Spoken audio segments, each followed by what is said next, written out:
TINUBU repeating Buhari's boring mistake, says ATIKU. Good morning, everyone, and thank you for tuning in and listening to this headline that we got in this morning. As our headline for this morning says here that TINUBU is repeating Buhari's boring mistake, says ATIKU. The 2023 presidential candidate of the People's Democratic Party, ATIKU Abubakar, has criticized the 2025 budget proposal, accusing President Bola Tinubu of making the same boring mistake by his predecessor, Muhammadu Buhari. ATIKU, who x-rayed the budget, asserted that it lacked the structural reforms and fiscal discipline needed to address Nigeria's complex economic challenges. In a statement released on Sunday, ATIKU expressed doubt about the budget's ability to promote sustainable economic growth or tackle the nation's long-standing issues. On Wednesday, President Bola Ahmed Tinubu presented a 47.9 trillion naira 2025 budget proposal to a joint session of the National Assembly. The proposed budget allocates 4.9 trillion naira for defense and security, 4.06 trillion naira for infrastructure, 2.4 trillion naira for health, and 3.5 trillion naira for education.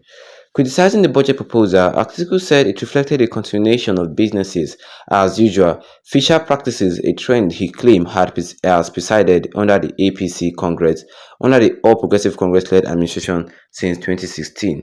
He argued that this practice had led to repeated budget deficits and increased dependence on external borrowing. To bridge this fiscal gap, the administration plans to secure over 13 trillion naira in new borrowings, including 9 trillion naira in direct loans and 4 trillion naira in project-specific financing. This borrowing strategy mirrors the approach of previous administrations, leading to escalating public debt and compounding risks related to interest payments and foreign exchange exposure, ATIKU added. The former vice president highlighted the budget's resilience on deficit financing, pointing out that it projects 48 trillion naira in expenditure against the revenue forecast of 35 trillion naira, resulting in a deficit exceeding to 13 trillion naira, equivalent to 4% of the country's GDP. ATIKU criticized the underperformance of the 2024 budget, which he said signaled poor execution capabilities. By the third quarter of 2024, less than 35% of the capital expenditure allocated to ministries, departments, and agencies had been disbursed. Despite claims of 85% budget implementation, this raises concern about the effective execution of the 2025 budget. The 2025 budget lacked the structural reforms and fiscal discipline required to address Nigeria's multi-phase economic challenges.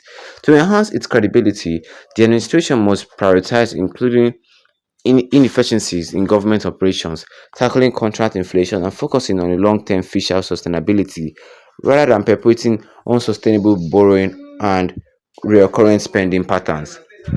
He also expressed concern about the allocation of 15.8 trillion naira, 33% of the total expenditure, to debt servicing, noting that it is nearly equal to the planned capital expenditure of 16 trillion naira.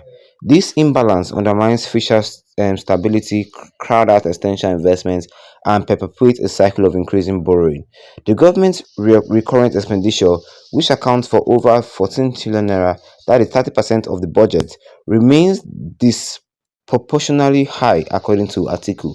This reflects the continued operation of an oversized bureaucracy and ineffective public enterprises, leaving limited resources for development projects, ATIKU said. He further highlighted the inadequacy of capital spending, saying, after accounting for debt servicing and recurrent expenditure, the remaining funds for capital spending, representing 25% to 34% of the total budget, are insufficient to address Nigeria's infrastructure deficits or stimulate growth. This equates to an average capital allocation to 80,000 naira, approximately $45 per capita, which is inadequate for a country grappling with slow economic growth and infrastructure and underdevelopment. He then criticized the administration decision to increase the value added tax rate from 7.5% to 10%, calling it a very aggressive, regressive measure that would escalate the cost of living crisis and impede economic growth. Well, he concluded by urging the administration to rethink its borrowing strategy and adopt reforms aimed at achieving long-term fiscal sustainability and economic growth. And that was most of the thing that was said here concerning this headline today this morning, which says here that Tinubu repeating Buhari's borrowing mistake, says ATIKU. Well, me and you can all say that ATIKU is 100% right. With this new 2025 budget that Tinubu just brought out and everybody's talking about it.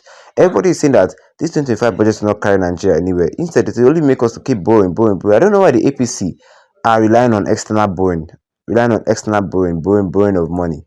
Mm-hmm. We keep saying that this borrowing are the things that are causing the economy to grow slowly, and APC are still borrowing and borrowing and borrowing and borrowing. Why? Why?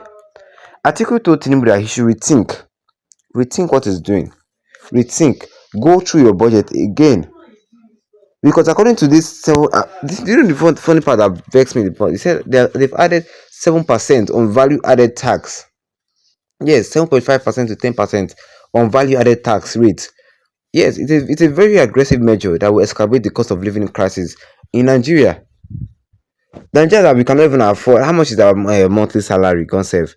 It reached $50, and now added 7% value added tax on every goods we buy. For what? These are the things that Nigerians cannot afford, and this will make our economy grow slow. That is what Atiku is trying to tell. That is what Atiku is trying to say. Yes, that is what Atiku is trying to say. He said that there's a lot of imbalance in the fiscal stability. There's a lot of imbalance in the whole economic situation of Nigeria. And this imbalance undermines our fiscal stability, crowd out essential investments, and perpetuates a cycle of increasing borrowing. We will only keep borrowing and borrowing and borrowing and borrowing. We will never have money of our own. Yes, and you know that the more we're borrowing, we still have to pay interest too. So if it's me, I'll just say Tinubu to just listen to what article is saying here. Borrowing is not the answer for Nigeria. Or what do you guys think concerning article statement concerning Tinubu's 2025 budget? What do you guys think? Drop your comment in the comment section. Don't forget to leave a like on this video. Then tap that subscribe button as big or with the notification bell so that anytime I have any new video, you'll be the first to get notified about it. Once again, thank you for tuning in and have a wonderful day ahead of you.